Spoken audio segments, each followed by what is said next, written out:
All right, and we are back for Trib Sports After Dark Prep Football Playoffs recap this week, as well as the Final Whistle Tribune Sports podcast. As always, I'm the host, Stefan Wiebe, joined by Trevor, Cody, and Sam.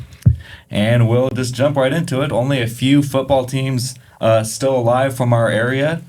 We got a couple teams playing for a championship this week. And then one more Washington school still alive on the Washington side. And let's just jump right into the scores from Friday and Saturday here. So on Friday, it was the Idaho side with some White Pine League teams playing in the 2A state playoffs. That would be Kendrick over Grace, of course, 82-6 in one of the semifinals, and the other semifinal in all White Pine League showdown with Logos over Kamei 44-18. Logos avenging a regular season loss to Kamei. So Kendrick and Logos will play for the state title. And then on Saturday on the Washington side, we have Nia Bay 60 over Garfield Palouse 54, close one there. And then Pomeroy beating Tulalip Heritage 86-22. So let's start with the Idaho side here. Obviously, the big one is Kendrick going for how many straight state titles now, Cody? 5. Going for their 5th straight and looking very dominant. Grace, kind of the only question mark team, as they were the team not from our area that was hovering around in these polls all year, but no match at all for Kendrick. And Cody, you were at that game. Indeed, and shall I summarize it for you? You sure should, and talk about some highlight players as well. So, as we say, Grace was a little bit of a question mark. Came in with a 9-1 season record. The only loss was to an out-of-state team. I don't remember who off the top of my head, but it was a competitive loss to a larger division out-of-state team, as I remember it. So, Grace had played some teams that were, common opponents. They played Clearwater Valley and a couple of other teams that some of our area programs had gone up against. If you used that frame of reference, I already believed Grace was probably, maybe about as good as Kamei at best. And I think this result, vindicates that. In fact, honestly, it was more lopsided than I was expecting. Last week we were talking, I think Sam predicted that Grace would get to double figures, and I thought, there's a good likelihood of that. But no. Yeah. In fact, Kendrick ran it all the way up to 76-0 by the middle of the third quarter. Now, it started off, I'll say this, Kendrick came out blazing and scored right away, but Grace had about a 5-minute drive right after that. Grace they were tenacious. They seemed like they were hanging in there. They were inching forward, finally turned the ball over on downs. Kendrick scores right away again. Then Grace had another extended possession that almost scored and didn't quite make it. A couple of end zone type passes or close to end zone knocked down by Tigers. Cade Silflo and Travis Hicks are the guys I credited for kind of stopping Grace from scoring there in the first quarter. Kendrick gets the ball back, scores right away again, and then the second quarter it really turned into a bloodbath. That's when they had the safety, again a recurring theme of this season. The Tigers' Keegan Anderson forcing a safety in the first play of the second quarter, and that was a good sign, a good indicator of what that quarter was going to be like, because from there on out the Tigers were just scoring everything. They're scoring right away when they got the ball. They had 2 interception return scores. And the game was now officially a bloodbath. It continued that way through the third quarter till they benched the starters. And that's when Grace finally got on the board. And, so, again, amazingly dominant, because that was the team that was supposed to be the South Idaho threat. That's the team that had made it to number 2 in the state media poll, the Grace Grizzlies, which, again, I questioned, but they did. They had number 2 in the poll. They were number 4 in the seeding. So, to run up 76-0, if they really wanted to, the Tigers could have gotten into triple digits and kept shutting the, Grizzlies out. Astonishing. That is the Tiger way. They continue to astonish. So some of their standout players, they're, as usual, Maddox Kirkland, the quarterback, out there delivering with he had the opening rushing touchdown on a just short punch-in. And then he had 4 passing touchdowns to follow up. They had receiving touchdowns from Riley Russesender. They had Tanner Clemenhagen rushing in. They had a lot of the usual guys. Touchdowns from Nathan Twite, Silflo, Orion Stewart. Silflo, in fact, with 3 touchdowns. With catching 2 of those receiving touchdowns and 3 of the receiving touchdowns, rather. The Tigers are into their 5th straight state final. They won 3 straight in their previous division, then they moved up to 2A last year and won that state title right away. Of course, they're up against the Logos Knights, who are the only team to have beaten them in over 4 years. Logos Knights, who beat Kendrick in a 30-18 regular season meeting last year before Kendrick struck back at state, 52-26. And then Kendrick wins 48-24 in the regular season after trailing at halftime. I think we'll get more into that in a sec, kind of previewing the championship. But yeah, dominant win by Kendrick. And nice, I mean, it's kind of nice for them, I think, just for the future to get some of those freshmen and sophomores and stuff into the game. I mean, how many JV players get to play in a state semifinal game? They had Hank Heimgartner in there, the freshman reliever. Heimgartner, a very familiar name in the Kendrick community from various Heimgartners past, and he's carrying on the legacy, got into touchdown there in the 4th quarter. Yeah, I recognize a couple of those last names from some of the JV guys, I think. So nice to see that, and now it's all about the championship. And before we talk kind of more about the championship, let's go over to that other semifinals game. Sam, you were at that one. Logos beating Kamei 44-18 and getting a little bit of revenge. Kamei still gets a 3rd place trophy. Great season for Kamei. I don't think one of the surprises of the season for me with how well they played this whole season. And so props to Kamei. But it's Logos that is still alive and hunting for a state title, or at least the last hope of any team to put up a something against Kendrick here. But first, let's talk about that game. Sam, take us into it. Yeah, so Logos beat Kamei 44-18 in Kamei. The Knights made I think it's about a 2-hour commute from Moscow to Kamei, and they made that trip, and they brought their fan section with them. The stands were packed full of Logos supporters. They traveled really well, and they were out there in Kamei for the state semifinal game. But and they had a lot to cheer about from the first snap.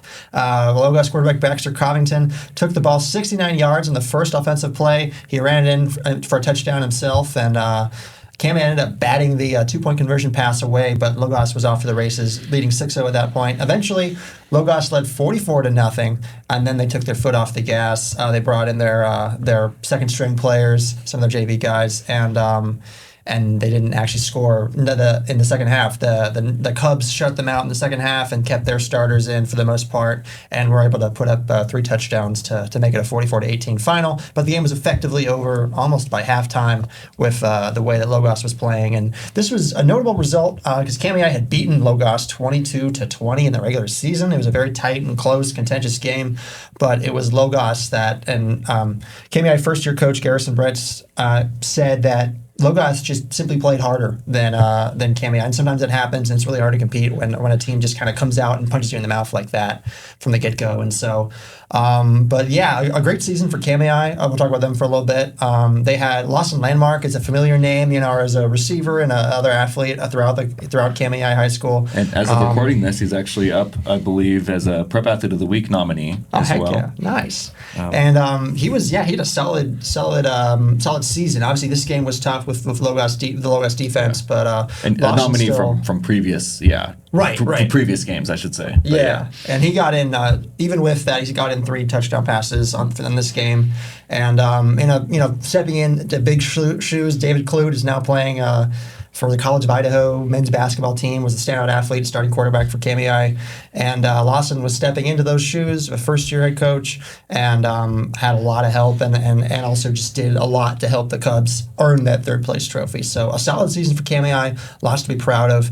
But this night really belonged to the Knights, and it was Baxter Covington who was actually, at this point, he's their backup quarterback. He started the year as their starting quarterback, and the last regular season game he played was actually the loss at Kamei. Nick Holloway, Logos coach, said the Knights were in a little bit of a QB controversy when they played KMAI, and Covington ended up not having his best game in that performance. They ended up losing by 2 points, and then Baxter Covington switched to wide receiver after that. Still made an impact for Logos, but was their backup quarterback effectively. And when Joseph Sensing suffered an injury against Hagerman in their quarterfinal game last week, it was Baxter who got the call, led them to that win, and then got the start in KMAI, and scored in the first play. Ended up he was mostly a threat on the ground, and they only had to pass for like 40 yards.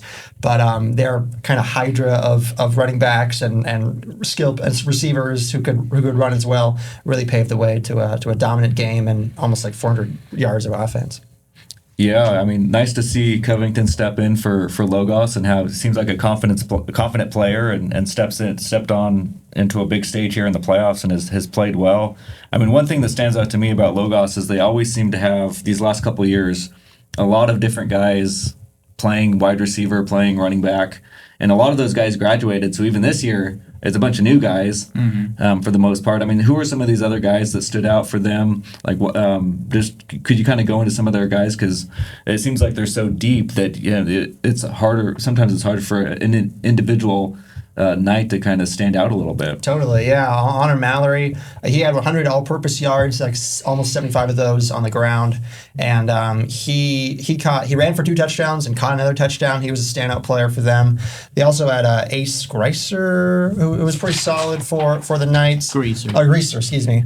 Nate Mongerie had Monjur, sorry. I'm pretty sure the coach says Mongerie. Oh, okay. So Nate, he was in on a 2-point conversion and caught a touchdown pass as well. And then, they have guys like Ezra Schaefer and Henry Driscoll who made an impact. I suspect Henry Driscoll to be have some connection with legendary Logos quarterback Jack Driscoll, by the way. Likely, yeah.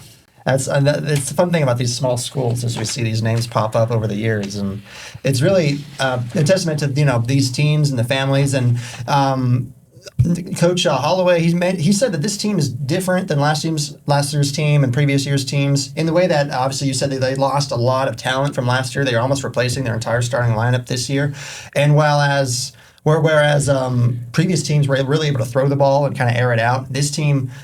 And he said it kind of in the nicest way possible. They don't have the talent for a similar air attack. Instead, they have the toughness to really ground and pound. And so that's why they're really dominant on the ground and running the ball. In that's just suited for their strengths. And so they really coach to their strengths, play to their strengths, and it's worked out so far and gotten into the state championship. Awesome. Well, before we look ahead to that championship game between Kendrick and Logos, let's recap, kind of bouncing over to the Washington side, those 2 games. So the season ends for Garpal, Pomeroy moving on, maybe starting with Pomeroy, Cody, another game that you covered today, or on Saturday, today I guess tonight. As of recording. Yeah, well, not anymore. It's after midnight. Who cares? But yes, you were at that game. At some point, I covered that game. And Yes. So Pomeroy, great rushing team. Another stereotypical big win for those guys. And how'd it look today? Right. So this is 2 days in a row. I had not actually gotten out and covered a live game all season. It's not football.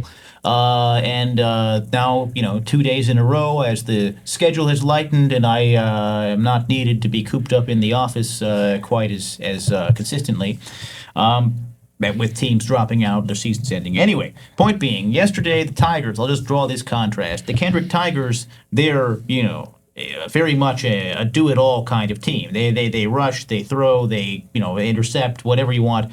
The Pirates are much more, They are much more stylistically specialized, let's say. They are a running team, and they were up against another running team. In fact, I'm quite sure there were no passing touchdowns in that entire game. There was, actually visiting Tulalip tried to pass a little bit more than Pomeroy did. But, with Pomeroy, it was basically a given, especially their man Kaiser Harris, who has been unstoppable all season. He was unstoppable in this one. I believe at one point he rushed for about 4 touchdowns in a row. The Pirates looked a bit bigger. They looked more athletic than their opponents. and that showed out. I think. Tulip did make some valiant efforts, like in our cover photo of this fellow who looks like he's trying to fly or Naruto run or something as he goes after Pomeroy's Rory McKiernan, another standout. But it was to no avail. It was a mismatch.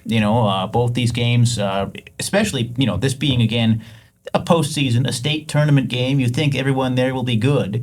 It's very impressive when they're putting up these 80-plus point blitzes. Pomeroy leading 68-8 before halftime. Started benching the starters in the third quarter, and that's when Tulip Heritage was able to sort of start moving the scoreboard a little bit in its own favor. And even that, it was almost all Tulip Heritage's standout quarterback, Jalen Gray. So for the Pirates, there was a freshman, who really distinguished himself, Wyatt Huey, had only 3 rushes in the game, 2 of them for touchdowns, got 113 yards. He had an 86-yarder, and he had one short little, kind of 1-yard type touchdown at the very end. I talked to him afterwards, learned that he is in fact a newcomer to the Pomeroy community. Many of these athletes we speak of they're the old blood. They're we've been hearing their last names from one athlete to another for decades. If we've been around covering that long, none of us have, but certainly for years. As I say, if you look in the families of the Kendrick or Logos or what have you. We've talked about that, the recurring names. This fellow is new blood. He moved to Pomeroy just for this school year from Dayton, and he said, he was very pleased with how the experienced players took him under their wings, and indeed his own words were, moving here, I thought I was going to suck. But I learned from them, and I think I'm going to have a good career here in Pomeroy. Those are the words of Wyatt Huey, the freshman hero who I'm going to say, I predict right now, is the next Kaiser Harris. Pomeroy, though, facing the 3rd seed, Wahkiakum in the semifinals. That's a tough team, 10-0, has won all of its games by at least by over 30 points. So that will be challenging for the Pirates. They fell in the quarters last year to an undefeated team in a 60-50, shootout, slugfest, barn burner, choose your term. But this one might be similar, I think. And worth mentioning that Pomeroy kind of runs a fun style. They run an unbalanced single wing offense, which Coach Kimball he calls it like a dinosaur offense, something that they ran back when in the early days of original football, and it still works for the Pirates with their heavy running style, and they get their blockers out there and find a way to rack up a ton of yards and a ton of points. And so I always enjoy talking to Coach Kimball about his team and that offense they run. What stood out to you about the offense today? There's no stopping them, I guess, against this particular opponent. No stopping them. The Pirates, they're fast, they're sleek. They're not gigantic, but they have a lot of decently tall young men, look like they're athletes, and they act like they're athletes. As I say, they made almost no attempt to pass. This is what their coach actually said at this. He said, well, we knew that we'd be able to run it against them, and our boys got out there and did it. That's what he said. And it's actually interesting, of course, this next one there, Wahkiakum is supposed to be a pass-heavy team, and Pomeroy is a run-heavy team that I think plays in a league of mostly run-heavy teams. Their only loss was to a passing attack from DeSales of Walla Walla. I think 5 of the 7 touchdowns DeSales scored on Pomeroy were passing. I checked. So that could be a concern, but I did also talk to the Pirates senior lineman Peyton Cannon, a leader of the line, who said he feels like they've been drilling on that, and he feels like they've improved and they're ready to defend the passes. So I think it'll be an interesting clash of styles also when Pomeroy faces the Wahkiakum Mules. All right, and then our last game is a team being eliminated today, with Garfield Palouse falling in a close game to Nia Bay. Trevor, you talked to Coach Willie Woltering about that one. end of the season for Garpal, but a good season for those guys. Why don't you take us into that game a little bit? Yeah, I'll just quickly run through it. So first off, as you said, it's the end of the season for the Vikings. But Lane Collier, their quarterback, he had 220 yards and 2 touchdowns on the ground, with 200 yards and 4 touchdowns through the air. And then Caleb Kellenhofer had 101 yards rushing and 99 yards receiving with 3 scores, 2 receiving and 1 rushing. The main thing that Willie Waltering talked to me about is how important the senior group was to him. He got a little emotional on the phone talking about back when they were in 3rd grade, he was out of coaching, and then a few of the parents were like, hey, come coach our kids' basketball teams. And so he got involved, and he was convinced to coach this 3rd grade basketball team, which has this group of seniors in it. He's followed them all the way through, has coached them throughout their high school careers, and now at the end of their high school careers, it's over for them. It's over for their group. Waltering said that it was the reason that he came back to coach was to coach these kids, and he said the seniors went out the way that you want any senior to go out. He couldn't be more proud of the guys, and they played super hard. So yeah, absolutely kind of a crushing end to the season, but they did put up quite a fight against Nia Bay, especially in the 4th quarter when they scored 30 points. Yeah, so I mean, they were on the brink of a blowout, and then they turned it into the brink of a miraculous comeback. Mm-hmm. Absolutely. Yeah, I think great way to end it, just knowing that they fought to the end and were almost coming back there. So props to Garpal for their season. What's their record? They are 6-5. All right, they end their season there. And I think we'll wrap up here looking ahead to the state championship game back on the Idaho side. Kendrick versus Logos. Cody, you were already talking about it a little bit earlier. Getting ahead of myself a little bit. Last year, Logos obviously had beaten Kendrick in the regular season and then lost in the state playoffs. Kendrick just wins state championship after state championship, and now they'll have to get over the team that last beat them, and that was not even this year. That was last year. So maybe we'll start with you, Cody. Your thoughts on the state championship? Right. So as I was starting to mention also, they played again this season. In fact, the programs had never met before last year because they were in different divisions. Logos only even created its football program less than 10 years ago. But until last year, Logos was one size classification bigger than Kendrick. Kendrick, you could say, maybe was still growing into the size classification at the time that it lost to Logos last year. That was kind of the Tigers' first, big showdown with a heavy hitter in Class 2A. So they lost that one. They struck back at state. And then they met again in the regular season this year with, but I will say that was by far the most competitive game that the Kendrick Tigers have had this year. 48-24 in a game at Logos was that last game. So the closest game they've had, and they still doubled them up. Yes, but it didn't look like they were going to double them up most of the way. They were actually down 16-14 at the half. They nosed ahead 20-16 in the 3rd quarter. So, there was within a possession in the final, heading into the final frame. And then, Kendrick finally started to do Kendrick things and, took off and won it, 48-24, 28 points in that last quarter to turn it into the runaway.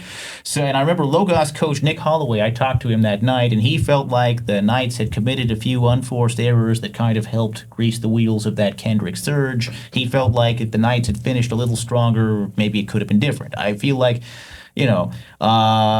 clearly, I would say Kendrick has been the best team. I thought that Logos was better than Kamei all along. I've been saying that week after week, even though Kamei had pulled off that one 22-20 win. And so I still think Logos is the best. Logos is the second best team in 2A. Logos is the only team that's good enough to test Kendrick, really, it would seem. I still think Kendrick is going to win comfortably.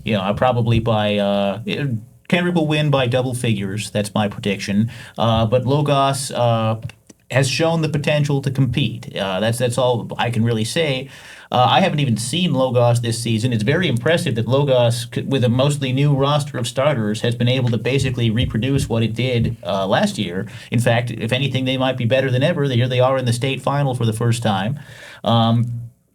But the Tigers might be better than ever too. That 2A has been an exciting classification. So I thought the Grace Grizzlies would be a little bit more competitive than they were. Kendrick often exceeds expectations. Logos exceeded my expectations too, though. Again, I thought Logos would win that rematch, but I was not expecting a 44-0 lead and, Kamei only scoring after the starters were benched. So,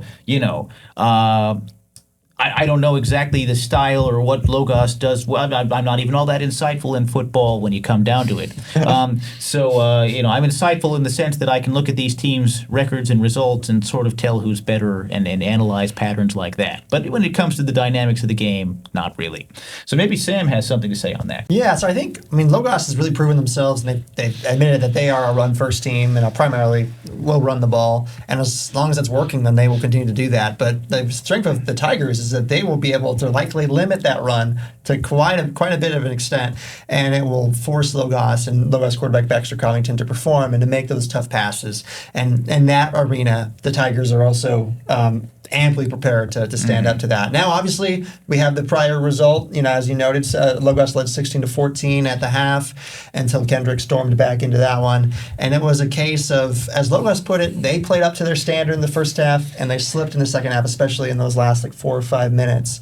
And so, they have the way they're thinking about it is that if they can play up to their standard and meet their own expectations, then they are perfectly capable of beating Kendrick. Now, obviously, history's on the Tigers' side. They've been here many, many times, 4 times each of the last 4 years, and it will. And then last year, obviously, at the 2A level, and so it remains the Tigers' game to lose, I guess, but more so, obviously to win. And so, I probably should have said this. If you're a Logos or Kendrick player or coach, you should have turned this off 5 minutes ago. You don't need our predictions in your ear. But So I'll ask you this, though. Kendrick has been here many, many times. They are experienced here. Logos is almost a brand new team and inexperienced here. How much of a difference is that going to make in this game? I think it's going to pay off huge for Kendrick. And like you said, they've been here. Raleigh Roasted Thunder is Roasted Thunder. We'll review the video of our interview with Ty Kep where he clarified that. Okay, my bad. I should know this. Yeah, so Raleigh, he's won. He's a senior now, and that means he's known is state championships. Yes. Anybody on this Kendrick team is known as state championships, and that's going to pay off. So in fact, not only in football, do you know that last year these guys won the Triple Crown? Right. They won football, boys basketball, and baseball state titles in the same school year. And it's mostly this same core group of guys. You look at the lineup of their football team, all 3 of those teams. So these guys, being in the state title round, winning state is the most natural thing in the world to them. They're completely at home. It's astounding to think how many state wins these guys have had. So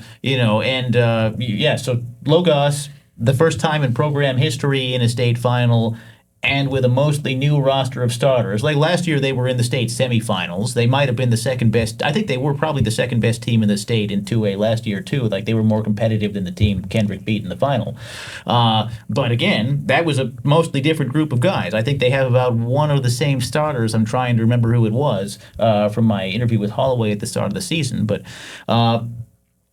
so yeah, it's certainly in terms of experience, confidence, almost everything is on Kendrick's side. We can say there is the location. It will be in Moscow at the Dome, and the Knights, they have a very lively fan base. So does Kendrick, but still, it's in the Logos hometown, and Logos. I think those guys, they feed off the crowd, right? They're inspired. They might have that underdog energy that they're going to get out there like they have nothing to lose. That could be their mindset. If you are watching this, Logos, and you didn't tune out 5 minutes ago, that's a thought. Put this on your bulletin board. Get ready to play and prove us wrong. Yeah. Yes, you could say the Knights need the eye of the Tigers. Oh, there we go. I will say, I think this Kendrick football team might be the most dominant I've seen in any sport. I've been covering in high school sports since I've been covering them in the area. I've been covering high school sports in the area the last around 8 years. Yeah. There's some Lapway boys basketball teams that maybe are in the mix, but I really think this Kendrick football team might be the most dominant team I've seen. They're certainly the only ones who have won 4 straight state titles and, possibly 5. Well, and I'm talking about just this year. Yeah. The- Oh, yeah, and it's worth noting that Ryan Ball agrees with you, Potlatch Right. coach. And when we talked to him, when Potlatch faced Kendrick, he said that verbatim. He called, Kendrick the best 8-man football team, not only in the league this year, but that he's ever faced or seen in his many years of high school football coaching. Yeah, I think Logos's best bet is if they can keep it close for 2 or 3 quarters and get some confidence, and maybe Kendrick gets nervous. And obviously, like we already talked about, Logos led at points in their previous meeting. Maybe Logos has a chance if they can do that, but it's definitely balls in Kendrick's court. And what was the Logos program? Was it founded in 2021? Before that, before it that. was something like 2019, I think. Yeah, So- you're putting us on the spot. So It's not For been a very little long. bit, for a year or two, they were a JV only program. Okay. And then they had a varsity debut a few years ago. Might have been 2020. And then they've only been at it for something like 6 years, I think, total. Maybe because, in fact, Jack Driscoll, their star quarterback who graduated, I think, class of 2023, he had been the quarterback the entire time the program had existed. So I think it's been 6 years. Yeah, so the Kendrick, obviously, their championship streak is the majority of the time that the Logos football program has existed. Yeah. So this is That's quite worth the noting, contrast. Yeah. It's going to be a good one, and excited to cover that and see what happens there.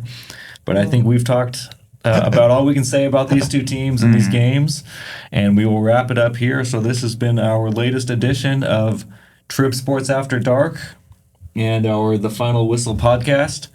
And thanks for listening. Hey, welcome to the college football edition of the Final Whistle. I'm Sam Taylor, Wazoo beat writer for the Lewiston Tribune, here with Trevor, our Idaho beat writer. How's it going, Trevor? Hey, Sam, how you doing? Pretty good. It's another wonderful weekend of college football. More wonderful for one side of our region than the other, and we'll get into that. Idaho ended up dropping a 23-20 game to Big Sky foe Sacramento State in heartbreaking and controversial fashion, which we'll get into. And then Washington State took care of business at home, beating Louisiana Tech 28-3 in another dominant defensive showing and a solid return for the offense. And so let's start with Idaho, though. What the heck happened with the Vandals? Yeah, well, first off, it was a close game throughout the entire contest, basically. The defense was really battling with the Sacramento State offense, and that Sacramento State offense can run the ball. They have 3 guys over 500 yards on the season, 2 guys gained over 200 yards in the game. But in the end, the Vandals ended up losing to a last-second touchdown with 9 seconds left from a option play from their quarterback, Cardell Williams. To talk about the controversy a little bit, with 20 seconds left in the game, Sacramento State is at the 20, and they are trying to score, trying to get up on the Vandals when the Vandals are up on them. And then their quarterback, Cardell Williams, threw a pass to Jordan Williams, a tight end for the Hornets, towards the sideline. And the play was reviewed extensively to see if he stepped out of bounds, and the refs ruled that he did not.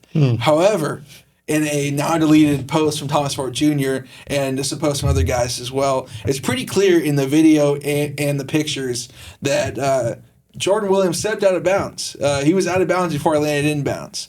And the refs got it wrong. The Big Sky put out an announcement on Monday that they apologized basically for getting the mistake wrong, said that some of the officials got suspended, and that was a pretty crucial thing for Idaho right there. That pretty much led to their loss. It doesn't mean that they would guaranteed win if that play didn't happen, but the strong possibility is like a 99% chance, 95% chance that they probably win that game.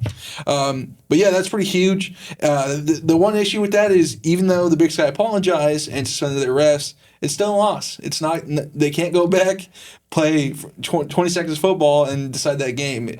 A win for Sacramento State and a loss for Idaho. That's how it ends. Yeah, the Big Sky really meant what they said. I think they should just pay for Idaho's plane, get the players back down there on like Thursday or whatnot, and replay those final 20 seconds. Yes, that'd be fun. But yeah, I mean, Thomas, you talked about Thomas Ford's reaction to this, and of course he was not shy to talk to you immediately after the game, post-game about it. You know, the Idaho PR folks told you no officials questions, right? And then you didn't even ask any officials questions, and that's the first thing that Ford talked about. And you know, in his when in his social media posts, he posted the play as a reel on Instagram onto his personal Instagram account. And I recall his caption was and his personal X account. And his personal X account. His caption on Instagram was posted with no comment, ... or whatnot. And then of course, as you said, both those posts are deleted this morning or Monday morning. Thomas Ford is a pretty diplomatic head coach. He's not a guy that gets too emotional. He's a guy that stays pretty calm throughout the entire time. But they told me don't ask any questions with the officials, and I didn't. I said, "Can you tell me about the defensive stand in the last drive?" And then he did. He does. Yeah, he goes a little bit into it and then breaks into a tangent and talks about how. Yeah, they first off, he said the game was taken from us. He felt like the game was taken from us, and he just said stuff like he said basically like the officiating made a mistake, and they're going to see this and see that they did make a mistake, and he was right. They saw it, and they said, yeah, we made a mistake. We were wrong. And seriously, I think like a minute after that press conference, he posted the video on X. Wow. So he knew what happened, and he was pretty upset with it. And so what happened prior to that to get Idaho in that situation where they were leading close or leading had a one-score lead late in the game? Yeah, well, first off, their defense, again, very good. Stout defense. Their defensive coordinator, Court Dennison, is working really well with the Idaho defense. But their offense is kind of struggling. They can't really move the ball very well. They changed a little bit. They put Matt Linehan out from the booth down to the sideline. He was calling plays from there, I think. And they tried to change some stuff. They made some adjustments in the second half, scored a little bit more. But important to mention on that last drive, before that crazy play that wasn't a catch, that was ruled a catch, they allowed a 4th and 14. Ooh. So if you stop them there, the game's over. Yeah, and Sacramento State getting that win, that's their 7th win of the year. They're 7-4, and so they are still in playoff contention. It's you could suggest that if they had lost to Idaho, they might have fallen out of playoff contention. Mm-hmm. So now you have obviously Sacramento State is kind of was petitioning to be up to the FBS that they weren't granted that status yet, haven't been granted that status yet. But it does keep the story alive. This call, maybe that was not the intention. Maybe I'm not gonna say anything. I'm not alleging anything. I'm just saying that that call happens and Sacramento State is now still in playoff contention. So it's very interesting. Let's talk about WSU some. So WSU played Louisiana Tech and they won 28-3, correct? Yeah. Tell me about the WSU game. Yeah, so Wazoo, obviously 2 weeks ago, they just came off their second bye week. 2 weeks ago, Wazoo had their first Pac-12 conference game against their lone Pac-12 opponent this year, Oregon State. Both schools playing their second and final year on a little island off to themselves. This game down in Corvallis was awful for Wazoo. They lost 10-7. The offense just looked all out of sorts, made all sorts of mistakes. And the defense held pretty strong, but couldn't allow fewer than a touchdown, and so 7 points is not going to win you a game, and Wazoo the Cougars left Corvallis with a sour taste in their mouth. So they had a whole 2 weeks to think about it and to stew on it, to flush it, whatever they wanted to do, and to move on to Louisiana Tech, which came to Pullman with a 5-4 record, looking to get bowl eligibility for themselves. Now Wazoo with 3 games left. Had 3 games left, including this Louisiana Tech game. They would need to win 2 of those next 3, 2 of their final 3 in order to claim bowl eligibility. They've won 1. Now they just need to win 1 more of 2 left. They're facing number 21 James Madison. Who's 9-1, right? There was 9-1, yeah, on Saturday, and then they'll have a rematch of Oregon State after that. But yeah, this was just a solid game. Again, 28-3. Defense was just lights out. Prevented scores on 8 of 9 drives, and the only drive in which Louisiana Tech got points. Originally, they had missed a 56-yard field goal, and then cornerback Kenny Worthy for the Cougs was offsides, and so they got to redo the kick and move forward 5 yards, and so they made a 51-yarder. So they really earned those 3 points for Louisiana Tech. Good for them. But Wazoo was otherwise shut down, didn't allow a single touchdown, and it was guys like Caleb Francel who batted down a 4th down attempt, Kyle Pate who batted down another 4th down attempt, and were all over Louisiana Tech, who was playing without their starting quarterback and had a QB rotation. Yeah, so talking about, I guess, just WSU a little bit, you wrote in your column talking about their defense. Tell me how, we've seen it throughout the entire season, even against some of these top 25 teams. Tell me somewhat about how Jesse Bobbitt is affecting this defense, kind of taking over for Jimmy Rogers on defense. Yeah, so that's a great point about Jesse Bobbitt, and Jimmy Rogers has mentioned Coach Bobbitt's name probably every week, especially in the last 6 weeks or so. And if you go to lmtribune.com, you can read a feature we wrote about. I wrote on Jesse Bobbitt. We published that in September, early on in the season, and it was kind of detailing the fact that Jimmy Rogers and Jesse Bobbitt have known each other for the better part of a decade. Over a decade actually. Jesse Bobbitt was a Jackrabbit. He was a South Dakota State Jackrabbit when Rogers was an assistant coach, and they knew each other, of course, through that. Bobbitt was a linebacker. Rogers was linebackers coach. So, there was the direct position coach-player relationship there. And then Rogers was still on staff when Bobbitt had the chance to come back to South Dakota State and enter college coaching. He was a PE teacher in Nebraska, and then he decided to coach college football and try this out. And boy, is Jimmy Rogers glad he did, because since then, Rogers rose through the ranks. He eventually took over as head coach of South Dakota State, made Jesse Bobbitt his defensive coordinator after Bobbitt had coached the safeties for several years for the Jackrabbits, and then took him with him to Pullman. And now, Rogers as head coach, Jesse Bobbitt as DC. Rogers has said that he used to be, the last couple of years, the Jackrabbits, and early on in this season, was a little bit more hands-on, and he hasn't really had to do that. Bobbitt has got it covered. He's been able to lead and inspire the defense with a single vision, a single standard, and they've upheld that. And it showed in that the Wazoo defense has allowed stuck to their goal of allowing 14 or fewer points in 6 of their 10 games so far, which is pretty stupendous. And then against Ole Miss and Virginia, they allowed 24 and then 20 points respectively. Again, top 25 teams. Top 25 teams, yeah. Yeah, so the thing with Jimmy Rogers is that guy's going to have a good defense no matter what. Yeah. But let's just continue to talk about the future of the Cougs right now. So they're standing at, is it 5 and 6 overall? 5 and 5, yeah. 5 and 5. Yeah. And they have two games left, James Madison and Oregon State. So they're trying to get into the bowl game. So they need one more win to get into a bowl game.